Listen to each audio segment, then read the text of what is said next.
Hi everybody, my name is Bookie and I'm here with the Good Eve channel. And today I'm going to be talking about 5 accounts you should have to build wealth. Now, you know, the thing about building wealth is everyone talks about how great it is, and they even talk about different investments that you can use to build wealth. But there's some fundamental things that you need to help you build the wealth. So you understand that building wealth is like my container again. It's like putting things into this container and you want to get it filled, right? But what about the containers?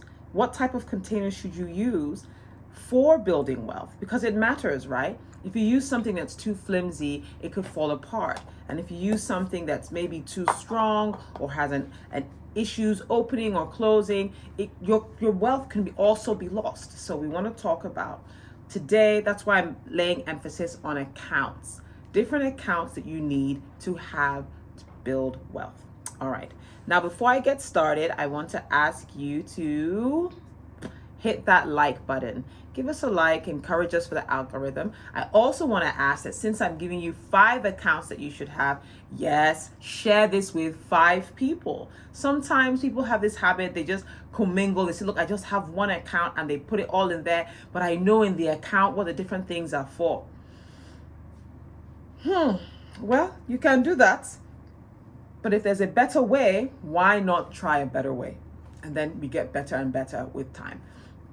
So please do that, and I really appreciate it. So right straight to the video, I wanted to talk about the vehicles in which you save money. We use vehicles, and for vehicles, like I said again, I'm using the analogy of a container, right? So you have your budget, and you have different categories of your budget. And as we would always say at Good Eve, you should have emergency fund, right? You should have retirement savings, right? And you should have, your current budget that you're using to spend and pay for food and for upkeep. Maybe you're saving for a trip. So you have all these different items in which you're saving for them. So if you have only one account in which you're saving for all these things, then how do you ensure that you don't take from one budget line versus the other? Psychologically, when you want to spend from your card, when you start overspending, for instance, let's say on travel, if your budget for the household is in the same account, there's a big risk that you're going to end up having a shortfall for that month.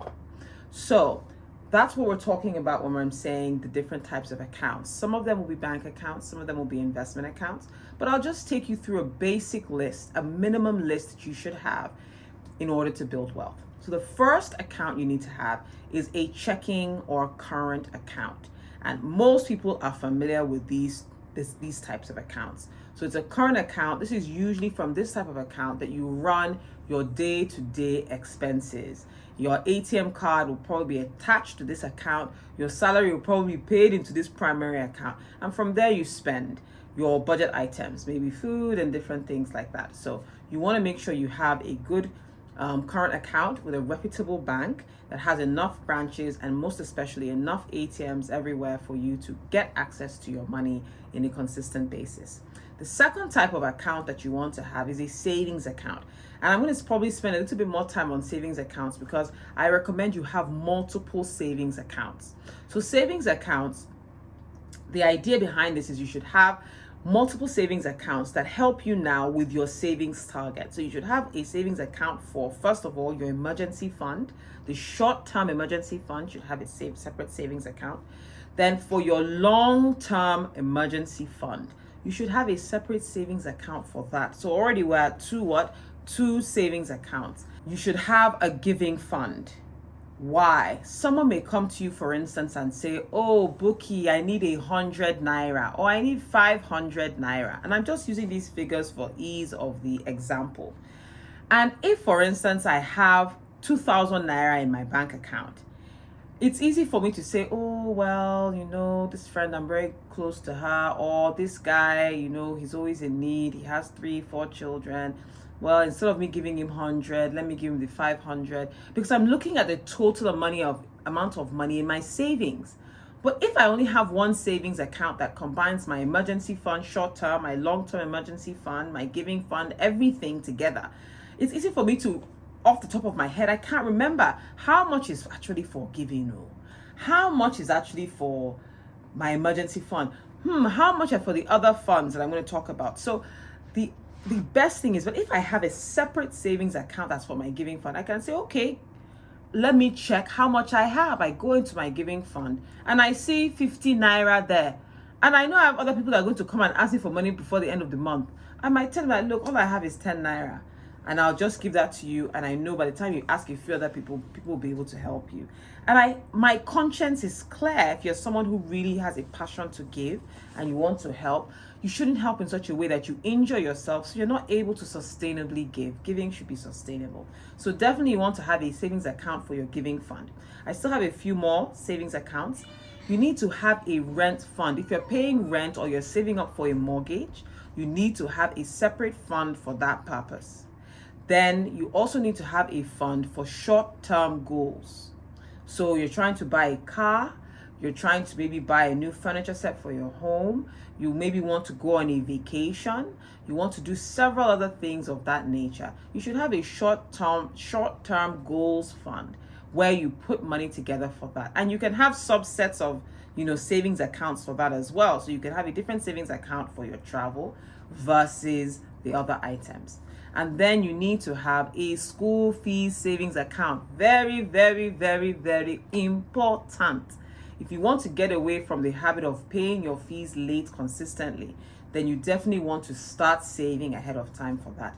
And you really want to have a separate place for that as well. So sometimes when people give money, like for instance, birthday money to your kids, depending on your financial situation, and depending on how significant the gift is, you can put it in the school fees account. So they know that, oh, it's going towards school fees. I'm not opposed to that. I think it's important for children to understand that money has a purpose, and if they get money, it's not always for toys and for play. You can give them a portion of it and then put a portion of it in their school fees account. All right, now we're going to go on to the third type of account that you should have, and that is a business account. Now, a lot of us have side hustles. We have side businesses that we run, and as a result of those businesses, we need to have the ability to receive income. So we provide a service or we provide a product and people need to pay for it. Well, some people have this habit of making those payments into their personal accounts, and you can take a payment into an account that bears your name. That's fine if that's what you want to do, but have a separate account in a separate bank for this purpose. You don't want to commingle the money for buying ugu and water leaf with the money that's coming into your account to replenish your stock at the end of a sale period. So it's important that for your side hustles and for your business, you should have different accounts for them. And if you have multiple side hustles, I recommend you have multiple accounts. It also helps you with tracking your inflows and your outflows. That way you can tell, let's say you're running a photography business. How much money is this business bringing in? Because you've had the discipline to say, okay, all my bank account, it's in my name, but it's in this particular bank, let's say Red Bank. All my Red Bank in my name, all the money that goes in there, I know it's for my photography business, and the expenses I have against my photography business, I pay it from that Red Bank.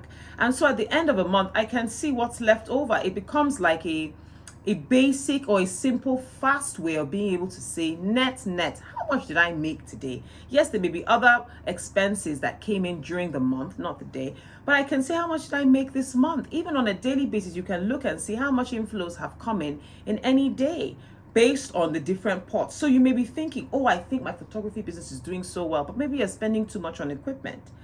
And then you think, oh, my baking business is just struggling. But you didn't realize that, oh, because the cakes are cheaper than one photography brief. But you know what? Your baked goods, every day you're doing 5 or 6 things are going out of your bakery. And all of a sudden you're beginning to realize that actually this bakery quietly is making really good money. So having different business accounts is really, really important. Okay, fourth type of account that you need to be thinking about is having an online savings account. And for this, it can also tie into your traditional savings accounts above, but I'm talking about the platform. A lot of the savings accounts I was referring to there are physical, you go in and you come on. But the online savings accounts, one, offer better interest for you and also give you an ability to have access to those funds at any time, anywhere. So definitely you want to think about having an online savings account, online saving account for one of the accounts I listed in point 2. Okay, so not just physical, traditional with a little booklet every time. It's important that you also begin to think about how to digitize and optimize your financial journey. All right, fifth account you should have, and this is actually not a bank account, is you need to make sure you have a pension account. In Nigeria, by law, if you are working for a company that employs more than 5 people, they're supposed to offer you a pension. And but in order for them to contribute to your pension account, you must open a pension account. And you'll be shocked that a lot of employees say, no, I don't want to open a pension account. I don't trust these pension companies. Give me my money today. You are cheating yourself from your future. The young you today is cheating your older self. Why? Because how much is this money they're asking you to contribute to the pension? 8%. You won't even miss that money. Most people, they think they will, but you will not. If you're making 100,000 naira, it's 8,000 naira. You won't miss it. But a lot of times, people can't get their minds around it. They're like, look, anything that's mine, let it come to me immediately. The challenge is you do that. 8,000 naira a month is not much, but in a year, it's 96,000 naira. So it's almost 100K. Then think about that. 96 times 10 years becomes... That's 960,000 times 10 years becomes 9.6 million times 20 years. And then these monies are invested. And so they give a return and they grow. And after a while, they begin to grow exponentially. So even after 10 years, it can never be worth 9.6 million, that same amount. It will be much more because compounding interest has been working on it. So it can be worth double or 3 times the amount that you actually put in as cash. You're losing out on all those opportunities just because you refuse to open a pension account. So a pension account is very important for building wealth. Anything you can do to automatically be building wealth, just automate it. And what's nice about pensions are they take the money out before you even see it. So you never even get used to it. But you must open a pension account with a reputable pension provider. The final account I'm going to talk about today, and this is my bonus because now we've crossed number 5, so we're doing number 6. But this one is very important, so listen up, guys, is to have an investment account. And by an investment account is, you know, when you have side hustles and you have businesses, you need to put your money in a place to secure the capital so that it's working for you. Sometimes when you have surplus profit, you may not need to invest all the profit in again to buy your next set of goods that you need to sell. You know that this market I cannot sell more than, let's say, 20 cars in the market where I am. So you have the money to buy another 20 cars and you still have profit left over. That's not the time for you to go and get a chinchilla coat and start running around hot Lagos. No. That's the time for you to put that surplus money to good use. Part of it could be to buy a house. But another thing I'd like you to think about, and that's the account I'm talking about, is to open an investment account with a reputable investment firm.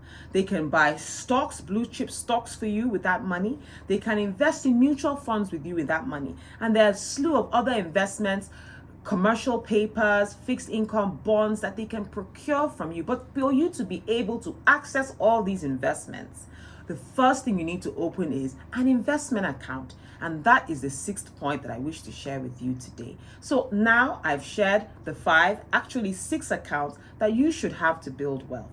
What did you think about it? Which ones do you have? Which ones do you think you're going to work on today? I'd love to hear from you in the comments below. So, as I always say, stay humble and learn. Bye for now.